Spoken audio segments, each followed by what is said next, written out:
Hi, I'm Amit Sengupta, and this is a video on geography brought to you by Edupedia World. In this video, we are going to read about the physical features of India. Before we start, let's gain some context. Of course, by physical feature, we do understand that it has something to do with the landforms, mountains, plateaus, etc. But how did all of this came into existence? Because it is important to know what natural forces made such a creation.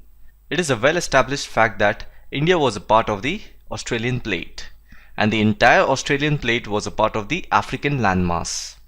Over millions of years ago, this African plate broke into many parts and the Australian plate moved towards the southeastern direction. From this Australian plate, Indian plate broke apart and it moved toward the north direction, and then it collided with the massive Eurasian plate. This collision gave rise to some new extra landforms, and they are known as the Himalayas. This northward movement of the Indian plate is still continuing, and it has significant consequences on the physical environment of the Indian subcontinent. And that also makes the northern India prone to earthquakes and other seismic activities. Now that you have some context, let's move on in understanding what are these physiographic features of India. They have been mainly categorized into broad divisions, and they are the Himalayan mountains, the northern plains, the Peninsula Plateau, the Indian desert, the coastal plains, and the islands. Now let's get to know about each one of these divisions. First, it's the Himalayan mountains. These are huge and long chain of mountains. They cover a whopping distance of 2,400 kilometers from west to east. And in terms of their height or elevation, they range somewhere close to 400 kilometers. Now going from west to east, you will find that these chain of mountains are given different names, primarily based on their locations. And they are Kashmir or Northwestern Himalayas, Himachal and Uttaranchal Himalayas, Darjeeling and Sikkim Himalayas, Arunachal Himalayas, and the Eastern Hills and Mountains. From north to south, that is from top to bottom, these mountain ranges are divided into three parallel divisions with unique features, and they have been named as Great Himalaya, Lesser Himalaya, and the Shivaliks. Now that you are aware of the different blocks of Himalayan mountains moving from west to east and north to south, we will go a little in depth about these individual blocks of mountains from west to east in brief. So the first one is Kashmir and Northwestern Himalayas.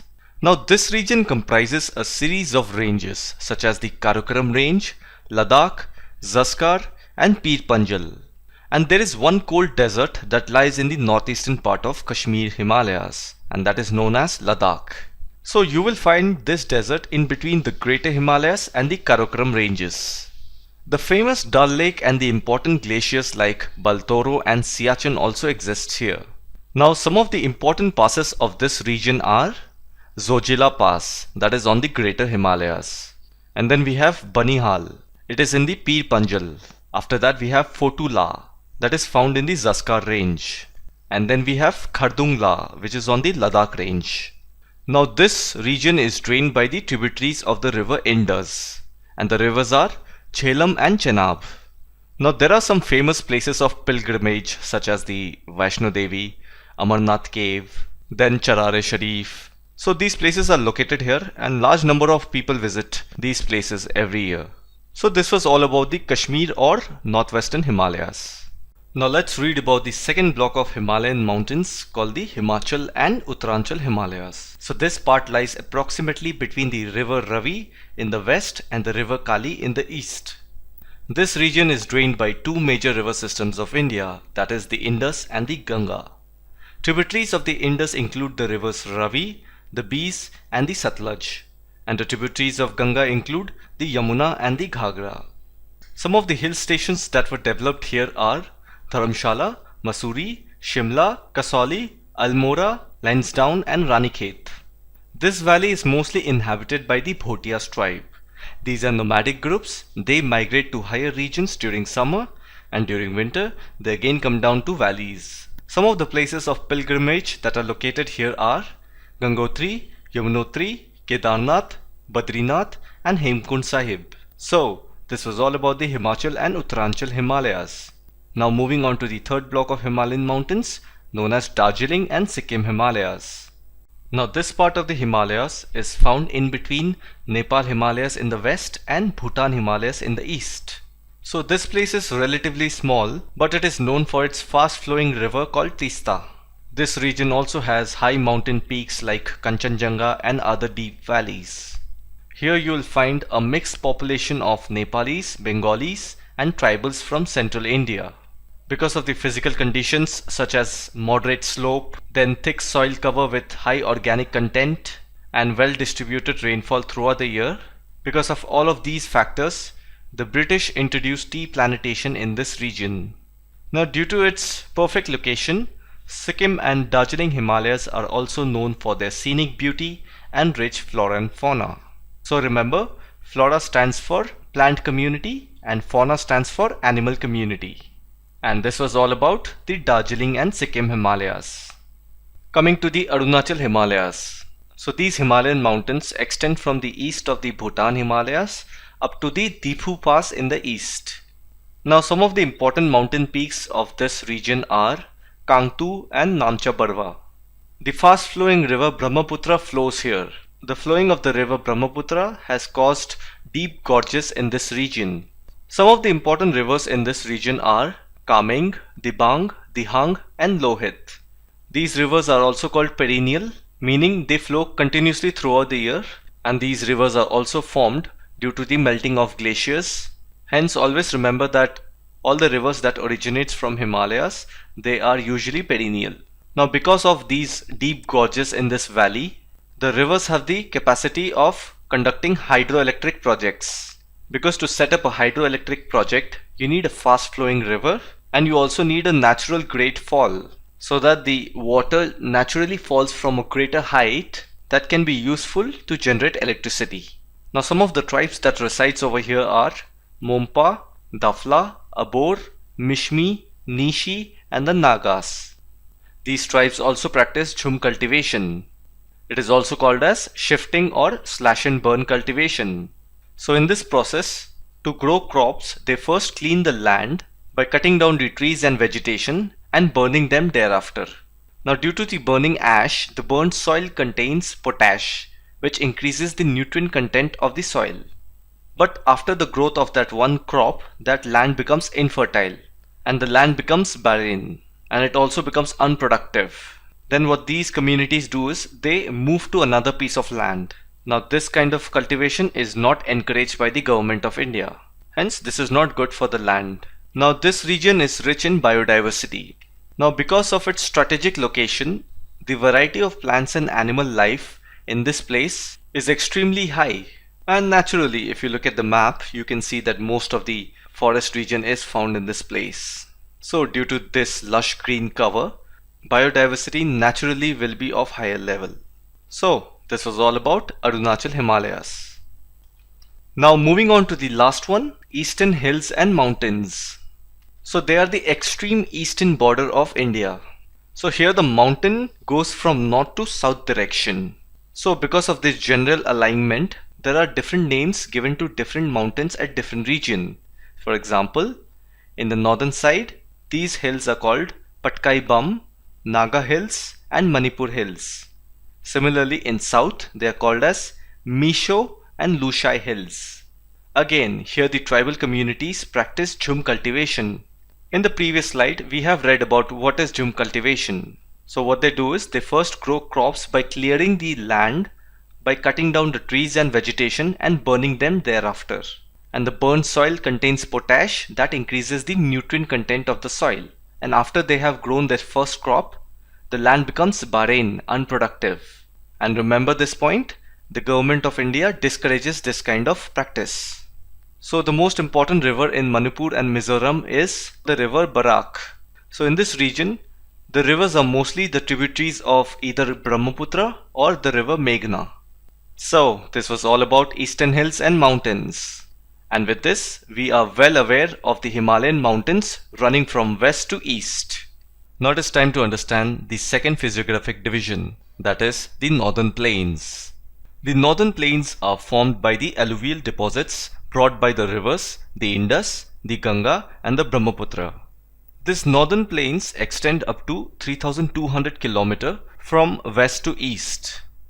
And in terms of its width, that is from north to south or top to bottom, it is 150 to 300 kilometers. So as we have read that this entire northern plains consist of alluvial deposits brought by the rivers, hence it is pretty obvious that this place has tributaries of the rivers that were mentioned in the first point, that is the Indus, Ganga and Brahmaputra. So naturally these plain areas are prone to floods and shifting river courses. And if you follow along the path of this northern plains, by the end of it, the mouths of these mighty rivers also form some of the largest deltas of the world. For example, you must have heard about the Sundarban Delta. So this is the region which drains the river Ganga as well as the Brahmaputra. So if you look at the river Ganga, it starts from Uttaranchal and then it follows the path of Delhi, UP, then Bihar, then West Bengal and finally drains into Sundarban Delta. So by passing through all these 5 states, it is causing a major reason for the formation of northern plains. So naturally, after the end of northern plains or where it comes to an end, you will definitely find a delta. So remember it this way. So the Indus and the Ganga river system parts their way in the states of Haryana and Delhi. The Indus takes its course to the northwest and the Ganga river goes down towards southeast. And the third river Brahmaputra, it flows from the northeast and enters into Bangladesh. So the most part of river Brahmaputra flows in the region of China, where the name is given as Sangpo. So this river Sangpo enters India from Arunachal Pradesh, and then from there it moves into Dhubri, which is in Bangladesh, and then finally drains into the Sundarban Delta. So now that we know that northern plain is a very fertile place, therefore it supports variety of crops like wheat, rice, sugarcane and jute. And due to this, major percentage of the civilization resides near the northern plains. So this was the end of the northern plains. Moving on to the third physiographic division, the Peninsula Plateau. The Peninsula Plateau is a tableland composed of old crystalline, igneous and metamorphic rocks. If you see, all of these 3 forms of rocks takes millions of years to compose. And the meaning of tableland is nothing but flat land. It was formed due to breaking and drifting of Gondwana land, hence it's an old land mass. Millions of years ago, the Indian plate was a part of the Australian plate, and the entire Australian plate was part of the African plate. And together, the African plate was referred to as the Gondwana land. Now, over the time, due to breaking and drifting, the Gondwana land broke into several small plates, and out of which a triangular shaped plate broke apart, which is known as the Indian plate, and it started moving towards the northern direction towards Eurasian plate. And that is how the entire Peninsula Plateau originated.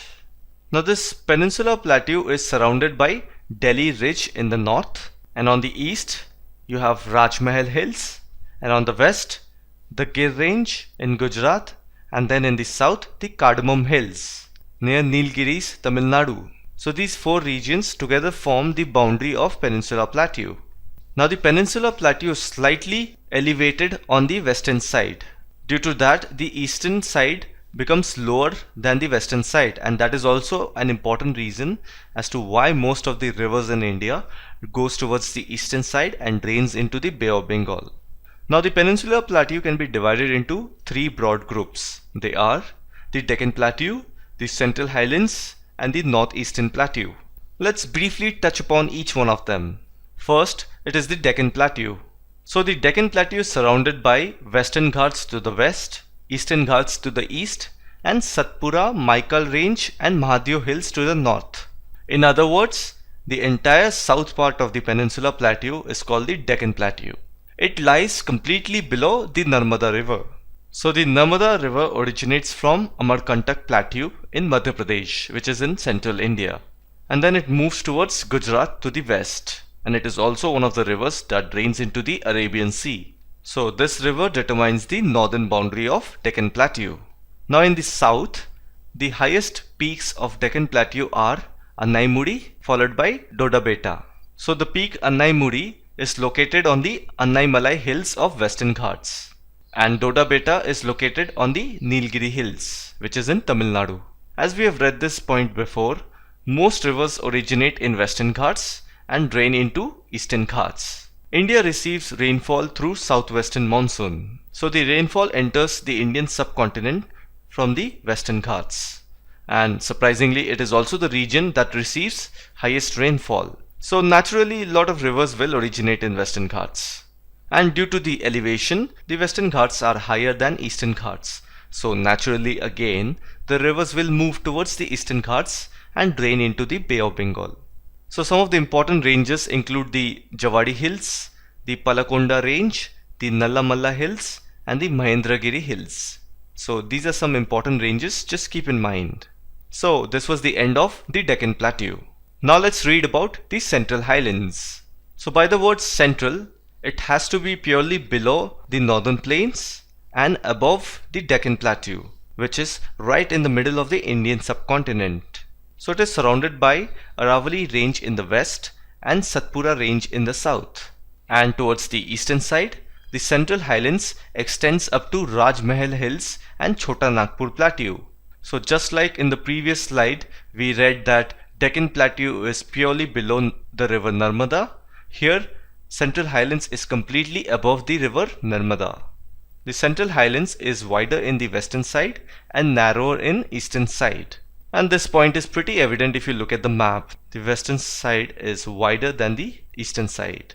So this region has undergone metamorphic process due to the presence of metamorphic rocks such as marble, slate and gneiss. So the meaning of metamorphic is the rock that has undergone transformation by heat, pressure or other natural forces. So if you look at the rock marble, it is a naturally occurring white in color. So just imagine how much of heat, pressure or other natural forces must have acted upon it to convert it into a natural white looking rock called marble. And these rocks are also the proof that determines the age of this landmass. And that is where we come to the conclusion that Central Highland, which is part of the Peninsula Plateau, is the oldest block of landmass. So this was all about the Central Highlands. And the third division of Peninsula Plateau is the Northeastern Plateau. So by the name the Northeastern Plateau, it is obvious that it is this eastern extension of Peninsula Plateau. So if you look at the map, the northeastern parts are separated by the Malda Fault in West Bengal. A fault is nothing but a huge land depression. So when the Indian plate broke from the Gondwana land, it got merged with the Eurasian plate, and that led to the origination of Himalayan mountains. Now due to the origination of Himalayan mountains, a huge fault was created. So it was created between the Rajmahal Hills and the Meghalaya Plateau, which is also referred to as the northeastern side. So this fault was well known as Malda Fault. Now over the time, due to the deposition activity of the numerous rivers, this depression got filled with the sediments. Especially the river Brahmaputra, which flows in the northeastern region, it brings down a lot of sediments while coming down from the Himalayan region. So this region is also rich in mineral resources like coal, iron ore, sillimanite, limestone and uranium. Always remember, plateaus are filled with all these kind of minerals because plateaus are tableland, flatlands. It's because of the depositional activities over millions of years ago. This led to the creation of such mineral resources. Now the northeastern plateau also receives maximum rainfall from the southwestern monsoon. So the rainfall in India comes from the southwestern part of the country, which is also the famous monsoon season for the Indian subcontinent. The northeastern plateau is exactly diagonally opposite to the southwestern region of the country. Hence, it is obvious that the southwestern wind will move directly from the southwestern region towards the northeastern side. Meghalaya receives the highest rainfall in the country, and because of high rainfall, this region is also highly eroded, which means soil erosion is the naturally occurring continuous activity. So with this, we cover the entire Peninsula Plateau. Now moving on to the fourth physiographic division, the Indian Desert. The Indian Desert is found to the northwestern side of the Aravalli Hills. So we are talking about the region of Rajasthan and the northern part of Gujarat. Now this region has an arid climate, which means dry climate, and because of that, when there is no rainfall, so naturally this place will have low vegetation cover. So during Mesozoic era, we are talking about 180 million years ago. So this is also the time which was also famously known as the age of reptiles. So during this time, this region of Rajasthan was under the sea.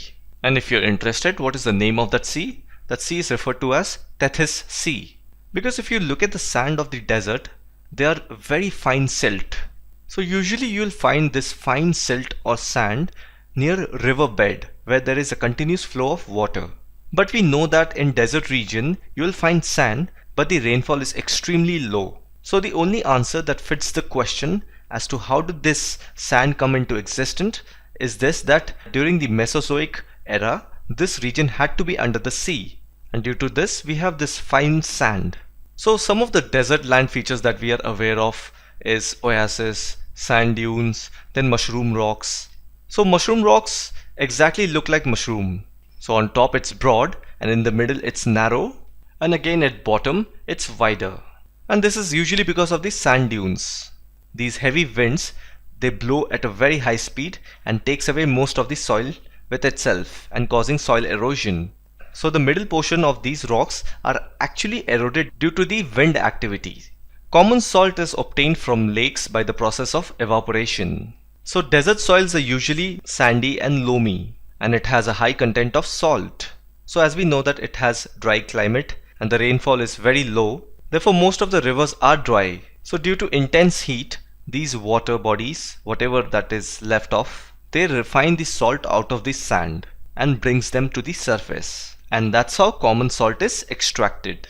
So Luni is the only river which is in a running condition, and you can find some water in it. So this was all about the Indian desert.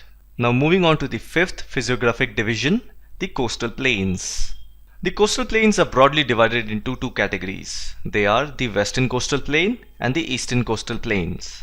The word coastal means near to a coast, and the word coast refers to the part of the land that is near to the sea. So the coastal plains are the plain areas that are near to the sea. Now that we know about the two divisions of coastal plains, let's read about each one of them. The first one is the western coastal plains. The western coastal plains are an example of submerged coastal plain. Submergent coastlines are the coast that have been under the sea due to a relative rise in sea level. Or in other words, it's called as drowned river valley. So the continental shelf is narrow and provides natural condition for the development of ports and harbors. The continental shelf is nothing but the land border of any continent or landmass. So in the west coast, the continental shelf is very narrow, and this is a good thing because of this the water is not going to be shallow and the ships can come into the ports and lay their anchor. This is the reason we have a lot of ports and harbors on the west coast of our country. Some of them are Kandla, Mazagaon, JLN Port, Nhava Sheva, Marmagao, Mangalore and Cochin. The western coastal plain extends from the Gujarat coast in the north to the Kerala coast in the south. Hence they are divided into following divisions. First, the Kutch and the Kathiawar coast. So both of them are in Gujarat. The second is the Konkan coast, which is in Maharashtra. And then we have the Goan coast, which is in Goa. And the last one is Malabar coast, which lies in both Karnataka and Kerala. Another characteristic of western coastal plains is that it is narrow in the middle and broader towards north and south. So this was all about the western coastal plains. Moving on to the second coastal plain, the eastern coastal plains. The eastern coastal plain is broader and is an example of an emergent coast. The western coastal plains was narrow and the eastern coastal plain is broader, remember that. So the eastern coastal plain have well developed deltas. And one of the reason is because most of the rivers in India, they flow towards the eastern side and drains into the Bay of Bengal. So whenever the rivers meet the mouth of the sea, that is the place where the deltas are formed. So naturally the eastern side will have a lot of well developed deltas. And some of the deltas are the Godavari, the Krishna and the Kaveri. So they are some of the major rivers of peninsular India and they cause some well developed deltas. Now when compared to the western coastal plains, the eastern coastal plains have less number of ports and harbors. And the reason is purely because of the continental shelf extends up to 500 km into the sea. That means the water is very shallow and the ships cannot come nearer to the landmass. They have to anchor at a very far away location. From there they have to come in a small boat. And that is where it is very difficult to make good ports and harbors. So this was all about the eastern coastal plains. And that wraps up the coastal plains of India. Now going to the last physiographic division, the islands. So there are two major island groups in India. One is in the Bay of Bengal, which is named as Andaman and Nicobar Islands, and the other one is in the Arabian Sea, which is known as the Lakshadweep Islands. So let's read about each one of the islands. First one, the Andaman and Nicobar Islands. So it consists of about 572 islands. So when we say Andaman and Nicobar Islands, it doesn't mean that it's a name of one place. It is a combination of islands or islets, I-S-L-E-T-S, islets. So the Andaman and Nicobar Islands have around 572 islands. The capital of Andaman and Nicobar is Port Blair. Now they are also divided into two categories. Andaman is in the north and Nicobar is in the south. And 10-degree channel separates both the Andaman and Nicobar Islands. There is one active volcano that is located in one of the islands of the Nicobar Islands. And the name of that island is Barren Island. Remember that. So they have equatorial type of vegetation. So to be more exact, Andaman and Nicobar Islands have tropical evergreen forest. Because this island lies in the equatorial region, and due to that they receive ample of sunshine, and since it's an island, it is surrounded by sea, therefore there will be heavy rainfall too, and heavy rainfall as well as good sunshine are a good combination for evergreen forest. So this island has a coastline which consists of only coral deposits. So corals are nothing but the skeletons of various marine animals. So over the time they accumulate to form reefs or islands in warm sea. And since Andaman and Nicobar Island are located in the equatorial region, therefore the sea does get warm from time to time. Therefore it has a good condition of forming a coral deposit. But then one thing to remember is that coral deposits are found in the coastline. Only the coastline. And I'll tell you why in the next slide.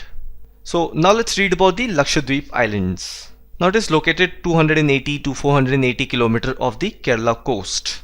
And the capital of Lakshadweep is Kavaratti. And not many people know this, so please remember this. This point is very crucial. The entire island is built of coral deposits. Now remember in the previous slide, in the Andaman and Nicobar Islands, there I said the coral deposits are only on the coastline. But on this island, the Lakshadweep Islands, here the entire island is built on coral deposit. So you see the difference.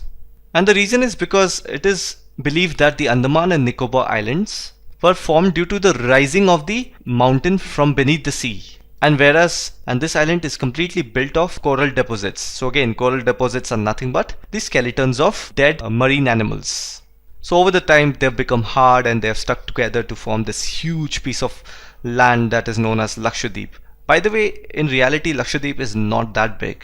I mean the maximum length of the island is just 5.8 km and the width is somewhere 1.5 kilometers. So it's almost like an airport landing strip. So it's a comparatively smaller island. Now there are approximately 36 islands and 11 of them are inhabited. So 11 of them are occupied by human beings. Now Minicoy is the largest island in Lakshadweep. Now the entire group of island is divided by the 11th degree channel. So remember in the Andaman and Nicobar Islands it is 10 degree channel and here it is 11th degree channel.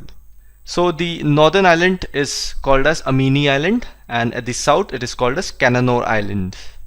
And this wraps up the Lakshadweep Islands. And with that, we come to an end of this topic, physical features of India. I hope you are now well informed about all the physical features of India. I hope you liked the video. As usual, thanks for watching and I'll see you in the next one.